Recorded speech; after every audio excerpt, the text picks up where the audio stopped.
La mère querelle d'Anne Boleyn avec Thomas Cromwell a été révélée par un historien, qui a déclaré à Express Co.uk qu'il voulait qu'elle soit exclue. Anne Boleyn était la deuxième des 6 épouses du roi Henri VIII, qui a été exécutée par son mari 3 ans seulement après leur mariage.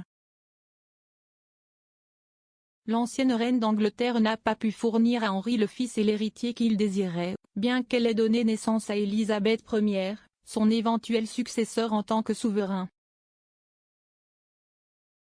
Anne a été mise à mort à la Tour de Londres en 1536 après avoir été reconnue coupable de trahison et d'autres crimes, au milieu d'allégations selon lesquelles elle aurait couché avec les courtisans d'Henri.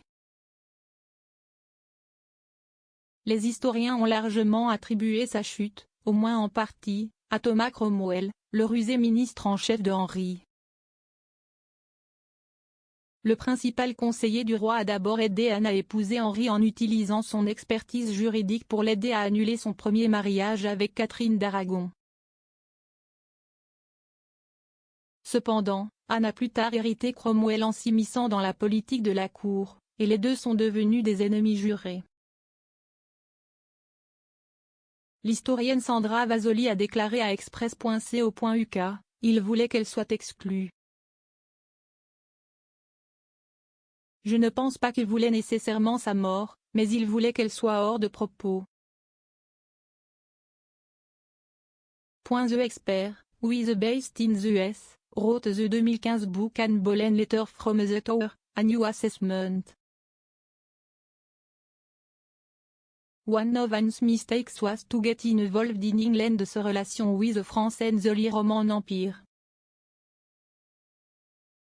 She was also opposed to Cromwell's plan for how to use the money from the dissolution of the monastery.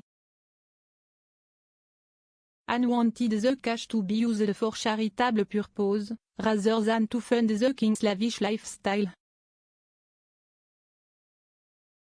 Ms. Vasoli said, she wanted money to go to the poor. She was very charitably inclined. She wanted money to go to education. She wanted money to go to the poor, and then of course, this is where Cromwell comes into the picture. He was not as much a reformist as she was. The two of them, Anne and Cromwell battled for Henry here. As time went on, Cromwell realized that Anne was his challenger, and he started to consider her an enemy. Anne and Cromwell's feud played out in court. Henry was trying to steer England through a turbulent period. Ms. Vasoli said, they would battle about her involvement, her presence in the court of politics. There were difficult things going on in the country. There was a famine. There were the difficulties that any leader encounters with what's going on in the country and also in other countries. So, he had those challenges, which really were on him. Then eventually, Cromwell really started to play a big part in this. Like many other historians, Ms. Vasoli believes that Cromwell administered the coup de grâce to bring about Anne's downfall. She said, it is pretty well acknowledged that Cromwell devised a plan that would set Henry over the edge. My belief is that he positioned it such, that he let Henry know that Anne was having sexual relationships with his younger courtier.